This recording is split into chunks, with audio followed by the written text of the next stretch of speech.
যুক্তি ও ধর্ম। প্রত্যেক বস্তুর ব্যাখ্যা উহার ভেতর হইতেই আসে।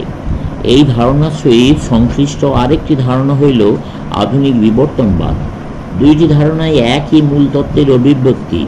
সমগ্র বিবর্তনবাদের সরল অর্থ বস্তুর স্বভাব পুনঃপ্রকাশিত হয়।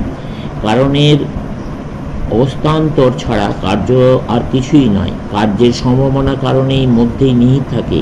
সমগ্র বিশ্বই তাহার মূল সত্তার অভিব্যক্তি মাত্র, শূন্য হইতে সৃষ্ট নয়।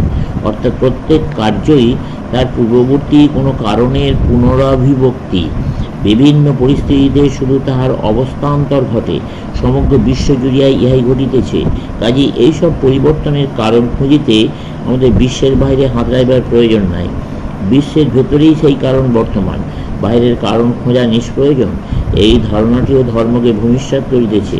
যেসব ধর্ম বিশ্ব অতিরিক্ত একজন ঈশ্বরকে আঁকড়াইয়াছিল, তিনি খুব বড় একজন মানুষ ছাড়া আর কিছুই নন, এই ধারণা এখন আর দাঁড়াইতে পারিতেছে না।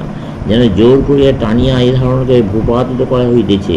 ধর্মকে ভূমিষ্যাৎ করা হইতেছে বলিতে আমি ইহাই বুঝাইতেছি। এই দুইটি মূল তত্ত্বকে তৃপ্ত করিতে পারে এমন কোনো ধর্ম থাকিতে পারে কি? আমার মনে হয় পারে। আমরা দেখিয়াছি, সর্বপ্রথমে সামান্যীকরণের মূল তত্ত্বগুলিকে তৃপ্ত করিতে হইবে। সামান্যীকরণের তত্ত্বগুলির সঙ্গে সঙ্গে বিবর্তনবাদের তত্ত্বগুলিকেও তৃপ্ত করিতে হইবে। আমাদেরকে এমন একটি চরম সামান্যীকরণে আসতে হইবে, যা শুধু সামান্যীকরণগুলির মধ্যে সবচেয়ে বেশি বিশ্বব্যাপক হইবে না। বিশ্বের সব কিছুর উদ্ভবতা হইতে হওয়া চাই। উহাকে নিম্নতম কার্যের সহিত সমপ্রকৃতির হইতে হইবে। যাহা কারণ, যাহা সর্বোচ্চ, যাহা চরম, যাহা আদি কারণ, তাকে পরস্পরাগত কতগুলি অভিব্যক্তির ফলে সঞ্জাত দূরতম নিম্নতম কার্যের সহিত অভিন্ন হইতে হইবে। বেদান্তের ব্রহ্মই এই শর্ত পূরণ করেন। কারণ সামান্যীকরণ করিতে সর্বশেষে আমরা গিয়া যেখানে পৌঁছতে পারি, এই ব্রহ্ম তাহাই। এই ব্রহ্ম নির্গুণ, অস্তিত্ব, জ্ঞান ও আনন্দের চরম অবস্থা, সচ্চিদানন্দ স্বরূপ। আমরা দেখিয়াছি, মনুষ্য মন যে চরম সামান্যীকরণে পৌঁছিতে পারে, তাহাই অস্তিত্ব, সৎ, জ্ঞান, চিৎ বলিতে আমাদের যে জ্ঞান আছে তাহা বোঝায় না। ইহা সেই জ্ঞানের নির্যাস বা সূক্ষ্মতম অবস্থা। ইহাই ক্রম অভিব্যক্তি হইয়া মানুষ বা অপর প্রাণীর মধ্যে জ্ঞান রূপে ফুটিয়া ওঠে। বিশ্বের পেছনে যে চরম সত্তা রইয়াছে, কাহারও আপত্তি না থাকলে বলিতে পারি, এমনকি চেতনার পেছনেও যাহা রইয়াছে, জ্ঞানের সূক্ষ্ম সত্তা বলিতে তাহাই বোঝায়। চিৎ বলিতে এবং বিশ্বের বস্তুত সমূহের সত্তাগত একত্ব বলিতে যাহা বোঝায়, উহা তাহাই। আমার মনে হয় আধুনিক বিজ্ঞান বারবার যাহা প্রমাণ করিয়া চলিয়াছে, তা এই: আমরা এক, মানসিক, শারীরিক, আধ্যাত্মিক সব দিক দিয়াই আমরা এক। শরীরের দিক হইতে আমরা পৃথক, এ কথাও বলা ভুল। তর্কের খাতিরে ধরিয়া লইতেছি আমরা জড়বাদী। সেক্ষেত্রে আমাদের এই সিদ্ধান্তে উপনীত হইতে হইবে যে সমগ্র বিশ্ব একটা জড় সমুদ্র ছাড়া আর কিছুই নয়। আর সেই জড় সমুদ্রে তুমি আমি যেন ছোট ছোট ঘূর্ণি, খানিকটা জড় পদার্থ প্রত্যেক ঘূর্ণির স্থানে আসিয়া ঘূর্ণির আকার লইতেছে, আবার জড় পদার্থ রূপে বাহির হইয়া যাইতেছে। আমার শরীরে যে জড় পদার্থ আছে, কয়েক বছর পূর্বে তাহা হয়তো তোমার শরীরে ছিল, বা সূর্যে ছিল, বা হয়তো অন্য কোনো গ্রহে অন্য কোথাও ছিল, অবিরাম গতিশীল অবস্থায় ছিল। তোমার দেহ, আমার দেহ, একথার অর্থ কি? দেহ সবই এক। চিন্তার বেলাও তাই।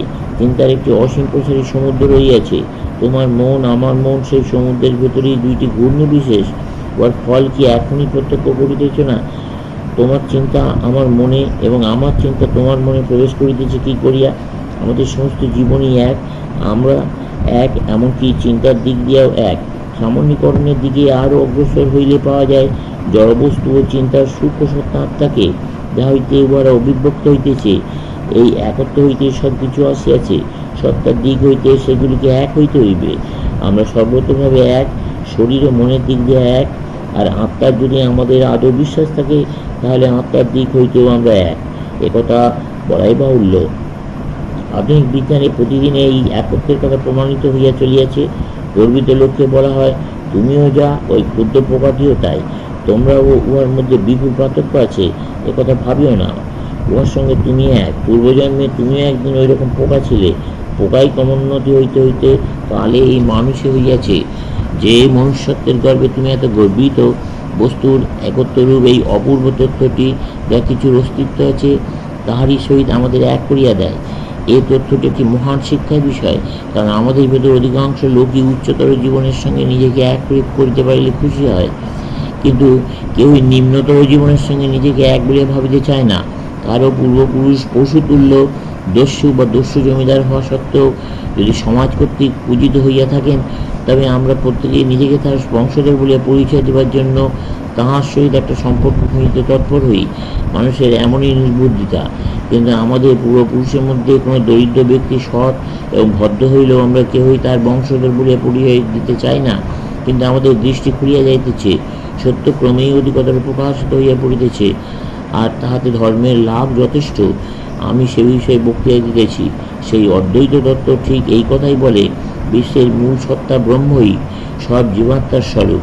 তিনিই তোমার জীবনের পরমধম। তাই বলি কেন, তুমিই তিনি, তত্ত্বমসি, বিশ্বের সঙ্গে তুমি এক। যে বলে অপরের সহিত তাহার এতটুকু পার্থক্য রইয়াছে, সে তখনই দুঃখী হয়। এই একত্বের বোধ সম্বন্ধে যে সচেতন, সে নিজেকে বিশ্বের সঙ্গে এক বলিয়া জানে, সেই সুখের অধিকারী। চলবে।